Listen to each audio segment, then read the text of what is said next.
వృశ్చిక రాశి వారికి ఈ వారం చాలా వరకు మిశ్రమ ఫలితాలు గోచరిస్తుంది. అనుకున్న పనులు అవ్వకపోవడం, నిదానంగా ఉండడం, వృత్తి ఉద్యోగంలోనూ వ్యాపారంలోనూ నిదానంగా ఉండడం, కొంత ఆర్థిక నష్టాలు ఉండే అవకాశం గోచరిస్తుంది. శత్రువులు అధికంగా ఉన్నారనిపిస్తుంది. అయితే శత్రువులు కూడా మిత్రులుగా మారే అవకాశం లేకపోలేదు. సంతానం సంబంధించిన విషయాలు బాగున్నాయి. సంతానం కోసం ప్రయత్నం చేస్తున్న వారికి శుభవార్తను వినగలుగుతారు. అదేవిధంగా వ్యాపారంలో కొత్త కోణంలో ముందుకు వెళ్ళాలి అనే ఆలోచనతో ఉంటారు. ప్రస్తుత గ్రహస్థితులు అంత అనుకూలంగా లేదు. వీరికి అష్టంలో గురువు ఉన్నారు, ద్వితీయ పంచమాధిపతి, అంత అనుకూలంగా లేదు. ఆరోగ్యరీత్యా చాలా జాగ్రత్త వహించడం చెప్పదగినది. సర్జరీ అయ్యే అవకాశం లేకపోలేదు, లేదా ఎప్పుడో జరిగిన ఇన్సిడెంట్స్ మళ్ళీ అది ఇబ్బంది పెట్టడం ఇటువంటి ఉండే అవకాశం గోచరిస్తోంది. ప్రతిరోజు ప్రతినిత్యం దుర్గా స్తోత్రాన్ని పఠించడం చెప్పదగిన సూచన. అష్టమ లాభాధిపతి అయిన బుధుడు 6 ఉన్నారు, దశమాధిపతి అయిన రవి 6 ఉన్నారు. వృశ్చిక రాశికి దుస్థానంలో 2 గ్రహాలు ఉన్నాయి. అంత అనుకూలంగా లేదు కాబట్టి ఏదైనా దైవానుగ్రహం మీదతోటి మనం ముందుకు వెళ్ళాలి. మనం ఎంత కష్టపడ్డా దైవానుగ్రహం లేకపోతే మనం ఏమీ చేయలేం అన్న ఒక భావనకు వచ్చేస్తారు. అయితే ఇబ్బంది పడాల్సిన అవసరం అయితే ఏం లేదు. రావాల్సిన డబ్బు ఇవాళ కాకపోతే 4 రోజుల తర్వాత వస్తుంది. కానీ రావడం మటుకి తప్పకుండా వస్తుంది.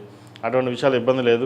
వివాహ సంబంధించిన వ్యవహారాల్లో ఒక సంబంధం చేద్దాకా వచ్చి చేజారిపోతుంది. అంత బాగాలేదు, జాతకం బాగాలేదని అని ఎవరో చెప్పడం, ఇది వీళ్ళు వద్దు అనుకోవడం, ఇటువంటివి జరుగుతుంటాయి. ఏదైనా సరే తెలిసిన జాతకులకి, జ్యోతిషులకి మంచి జాతకాన్ని చూపించి బాగుందో లేదా, ఎలా ఉంటుందో లేదా అన్ని రకాలుగా పరిశీలన చేసుకున్న తర్వాత ముందుకు వెళ్ళండి. మంచి ఫలితాలు సంప్రాప్తిస్తాయి. సహోదరి మధ్య ఉన్న విభేదాలు తిరిగిపోవడం, ఆస్తి సంబంధించిన వ్యవహారాలు ఓ కొలిక్కి రావడం, స్థిరాస్తుల విలువ పెరగడం ఇటువంటి జరిగే అవకాశం గోచరిస్తుంది. చాలామంది అడుగుతున్నారు, ఆటో వాళ్ళకి మాకు చెప్పరా, లేదంటే చిన్న చిన్న సార్లు చెప్పరాని. చిరుస్థాయి ఉద్యోగస్తులు ఉన్నప్పుడు ప్రతి ఒక్కరికి వర్తిస్తుందండి ఇది. కాబట్టి వారి వారి రంగాల్లో ఉన్నారు కాబట్టి ఆ రంగాలకు చెప్తున్నాం. చిరుస్థాయి ఉద్యోగస్తులు ఆ రంగాల్లో ఏ రంగంలో ఉన్న వారికి అందరికీ వర్తిస్తుంది. కాబట్టి ఇది గమనించగలరు. చిరుస్థాయి ఉద్యోగస్తులు ప్రతి ఒక్కరికి కొంచెం కష్టపరమైన సమయం చెప్పచ్చు, అయినా భవిష్యత్తు బాగుంటుంది. రాబోయే భవిష్యత్తు కోసం ఇప్పటి నుంచి మీరు చేసే ప్రణాళికలు ఏవైతే ఉన్నాయో అవి ఫలిస్తాయి. కాబట్టి ప్రతి విషయాన్ని ఎక్కువగా ఆలోచించకుండా మీ పని మీరు చేసుకోవడం చెప్పదగింది. అదేవిధంగా నరదిష్టి అధికంగా ఉంటుంది. మీరు రూపాయికి 10 రూపాయలు సంపాదిస్తున్నారు, మీకేంటి అనే ఈర్ష్య ద్వేషాలు కూడా ఎక్కువగా ఉంటాయి. ఎందుకంటే మీ కష్టం మీకు తప్ప ఎవరికి తెలియదు. మీరు ఎంత కష్టపడుతున్నారు అన్నది 10 మందికి తెలియదు. మీరు బాగా సంపాదిస్తున్నారు, బాగానే వెనకేసుకున్నారు అన్న ఆలోచన ఎక్కువగా ఉంటుంది జనాల్లో. అవన్నీ పక్కన పెట్టేసి మీ పని మీరు చేసుకోవడం చెప్పదగిన సూచన. ఈ రాశివారు ప్రతిరోజు ప్రతినిత్యం దుర్గా స్తోత్రాన్ని పఠించడం, మంగళవారం నాడు, శుక్రవారం నాడు అరటినార ఒత్తులతోటి, అదేవిధంగా లక్ష్మీ తామర ఒత్తులతో దీపారాధన చేయండి. మంచి ఫలితాలు సంప్రాప్తిస్తాయి.